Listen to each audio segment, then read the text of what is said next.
माँ गीता म्यूजिक में आपका स्वागत है। माँ गीता म्यूजिक की धमाकेदार ऑडियो और वीडियो सुनने के लिए हमारे चैनल को सब्सक्राइब करो। सब्सक्राइब करने के बाद घंटे को भी दबाओ।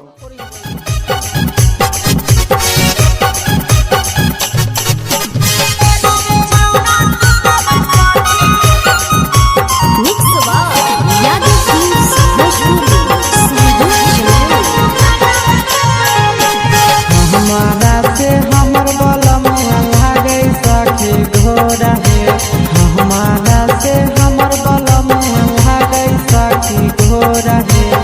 झाड़ी बिछौना सुता बैसाखी दोनों गलावा जोड़ी है। झाड़ी बिछौना सुता बैसाखी दोनों गलावा जोड़ी है। झाड़ी बिछौना सुता बैसाखी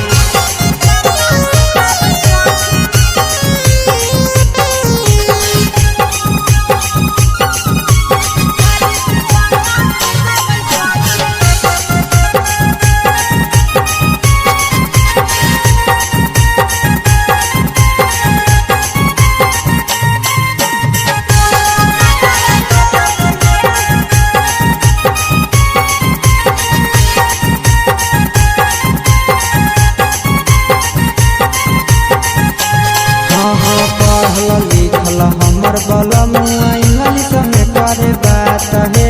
इंग्लिश में करे बात है। मुस्की मार के हंसै जब लगे बढ़िया समाट है।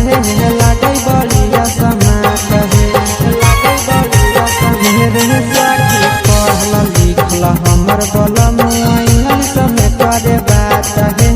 इंग्लिश में करे बात है। मुस्की मार के हंसै जब लागे बढ़िया समाट है। लागे बढ़िया समाट है।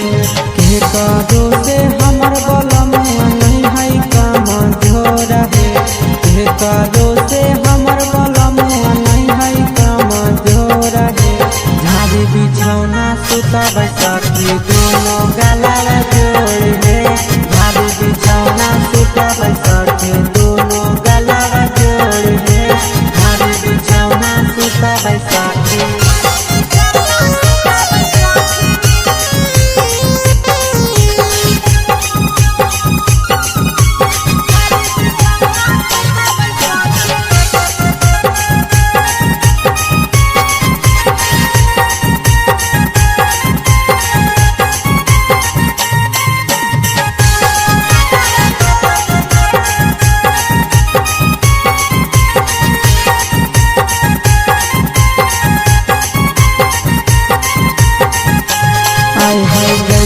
खोजो हलिया गुआ देला कैसाखी खोज है। देला कैसाखी खोज है।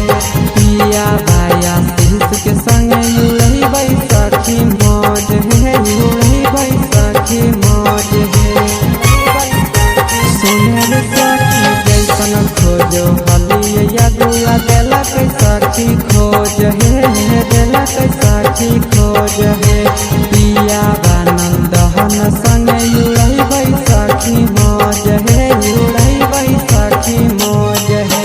यहराबादी के सबक साखी भले देबै छोड़ा है। यहराबा सचिनवा के साखी भले देबै छोड़ा है। झाड़ी बिछौना सुता बैसाखी दोनों गला जोड़ी है। झाड़ी बिछौना सुता बैसाखी दोनों गला जोड़ी है। झाड़ी बिछौना सुता बैसाखी।